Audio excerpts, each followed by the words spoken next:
Sekarang aku ada di Laos. Ini merupakan negara 56 sudah pernah aku kunjungi. Entah negara keberapa tempat aku kendarai.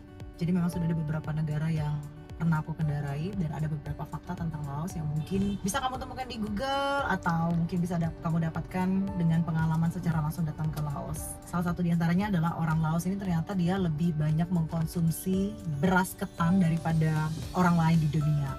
Jadi ternyata mereka tuh bukan makan beras utamanya, tetapi lebih suka makan beras ketan. Kalau kamu tahu dengan makanan yang mango sticky rice, nah itu kan menggunakan beras ketan.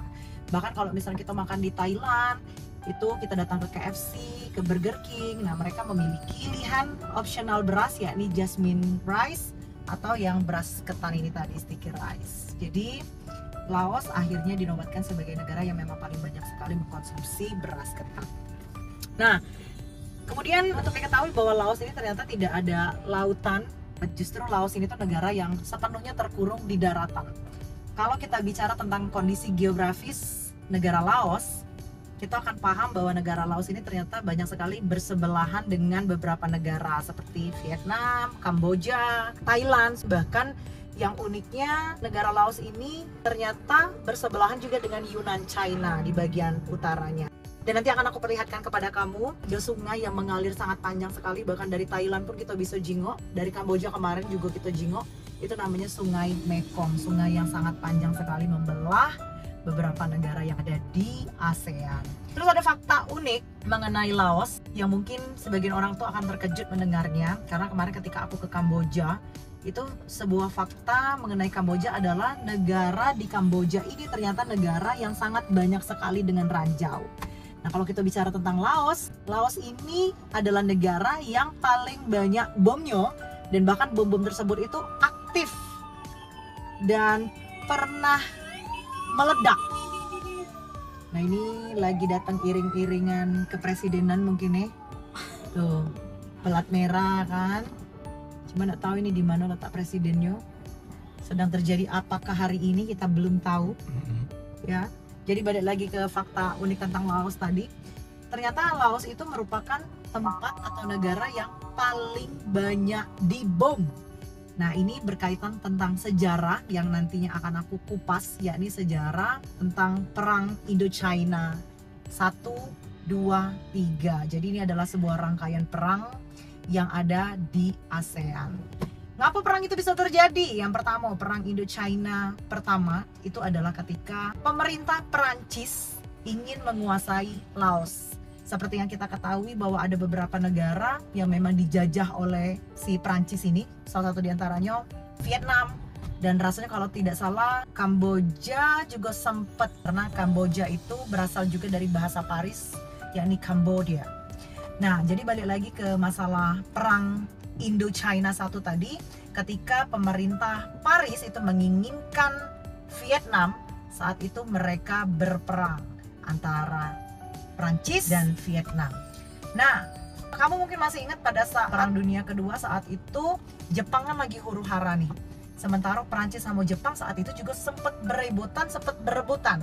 Nah, pada saat Perang Dunia Kedua, si Jepang ini lagi sibuk huru-hara dan si Prancis ini sempat sembunyi atau ketakutan, sehingga terjadilah kekosongan pemerintahan di Vietnam yang akhirnya membuat Vietnam bisa dengan sangat gampangnya meraih kemerdekaan akibat dari kekosongan pemerintahan atau penjajahan saat itu. Dan dimenangkanlah oleh Vietnam Utara, karena Vietnam Utara ini ternyata dia bersekutu dengan Uni Soviet, bersekutu dengan Korea Utara yang merupakan negara-negara berkuasa. Lawannya adalah Amerika dan beberapa negara lainnya. Dan untuk diketahui juga sampai detik ini sebenarnya negara-negara bekas Uni Soviet itu termasuk negara yang masih ditakutin sama Amerika. Oleh sebab itulah kalau kita mendengar berita di luar sana, lawannya Amerika yang sepadan itu konon kabarnya adalah Rusia.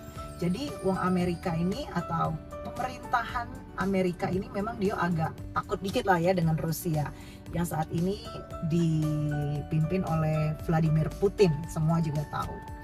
setelah kemenangan tersebut, dan akhirnya terjadilah kesepakatan di perjanjian Jenewa bahwa di Vietnam itu akhirnya dibagi menjadi Vietnam Utara dan Vietnam Selatan. Lalu timbullah perperangan lanjutan, yakni Perang Indochina yang kedua antara Vietnam Utara dengan Vietnam Selatan. Yang di utara itu dipimpin oleh Ho Chi Minh, makanya sampai saat ini nama Ho Chi Minh itu menjadi nama yang sangat diagung-agungkan di sejarah.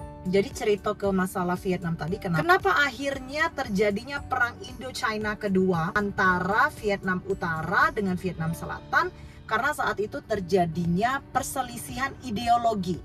Jadi Vietnam Utara saat itu menginginkan bahwa pemerintahan di Vietnam itu digadangkan dengan ideologi komunis, karena sangat sedikit sekali sebenarnya negara yang mau menjadi atau mau masuk ke dalam partai komunis. Tapi saat itu Vietnam Utara menginginkan ideologi yang ada di Vietnam itu adalah komunis, sementara di Vietnam Selatan itu aku lupa dipimpin oleh Perdana Menteri. Nah, mereka menginginkan politik Seto di sana, bukan menginginkan komunis. Nah, karena saat itu si Vietnam Selatan dibantu oleh Amerika, kemudian dibantu oleh Australia juga kalau tidak salah, sama Selandia Baru, yang mana negara-negara tersebut ya kalau di Perang Dunia yang paling berkuasa dan paling hebat itu ya si Amerika kan, tapi dikalahkan oleh rombongan Uni Soviet dengan Korea Utara. Nah, kamu tahu kan kalau Korea Utara tuh labu perang jak mano. Akhirnya dimenangkanlah oleh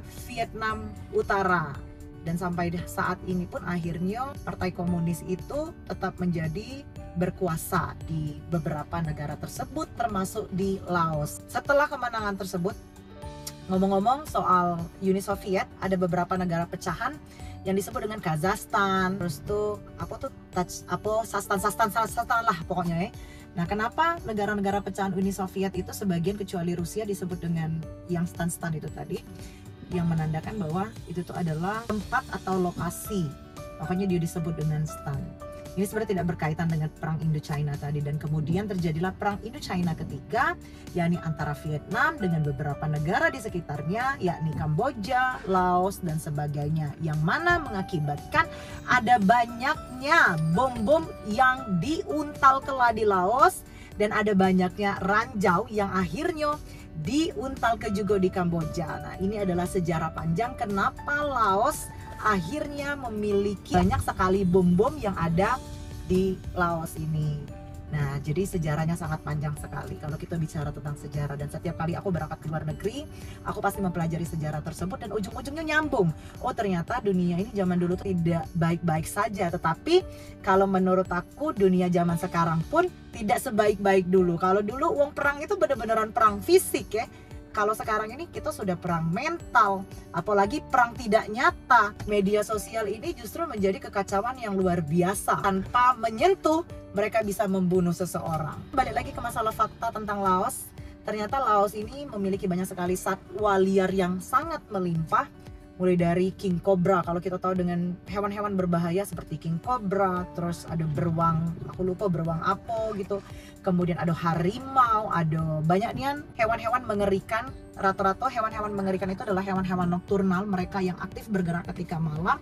Nah, itu ternyata ada di Laos. Fakta berikutnya adalah di Sri Lanka. Aku pernah ke Sri Lanka, aku ke Kandy, aku ke Colombo saat itu di Sri Lanka, dan ternyata di sana tuh sangat terkenal sekali dengan teh yang sangat khas rasanya. Nah, kalau di Laos ini ternyata ekspor luar biasa dari negara Laos itu adalah kopi yang sangat mendunia dan terkenal. Kalau misal kamu datang ke Starbucks yang ada di Amerika atau Eropa, mereka banyak menggunakan kopi-kopi ASEAN. Itu bukan kopi-kopi dari Indonesia, bukan dari pagar alam, tapi dari Laos. Dan ada fakta unik juga yang sudah pernah aku rasakan secara pengalaman. Ternyata memang Laos ini merupakan rumah bagi alkohol termurah di dunia. Dan no wonder ketika kami berjalan tadi, kami susah sekali menemukan Indomaret, Alfamart, kami susah menemukan tempat untuk makan. Tapi untuk uang yang berjualan bir itu 2 meter sekali pasti ada. Di sini terkenal sekali dengan yang namanya bir Lao yang sangat memabukkan. Terus rasanya enak sekali, bisa membuat edik atau kecanduan. Bahkan Konon kabarnya bir ini tuh bisa membuat buta seseorang akibat dari kecanduan yang luar biasa. Tentu saja hal-hal seperti ini menjadi hal-hal unik yang memiliki daya tarik untuk aku mempelajari. Terus ada juga kesamaan antara Laos dengan Thailand yang memang menurut aku sama, mulai dari pendengaran aku secara bahasa, karena memang tidak heran Laos dan Thailand itu bertetangga, cuman aksennya lebih ke China sedikit, karena itu dia tadi di bagian Laos Utara bersebelahan dengan Yunnan China, sehingga bahasa yang terdengar itu seperti bahasa campuran antara Thailand dengan China.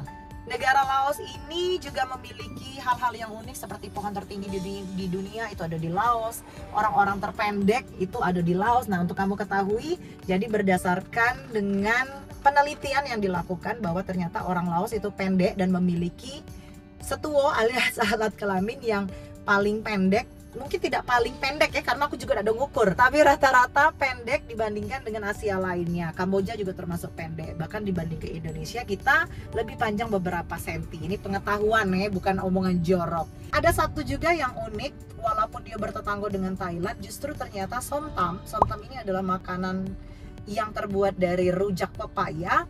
Nah, itu justru ternyata ditemukan pertama sekalinya dari Laos. Justru rupanya Thailand ini yang mengadopsi si somtam ini dan akhirnya menjadi makanan khas, sama pecah kurang lebih Malaysia dengan Indonesia lah ya. Terus ada juga faktanya, selain agama yang ada di Laos ini yang paling banyak dianut itu adalah Buddha, ternyata bunga nasionalnya Laos ini adalah bunga Kamboja.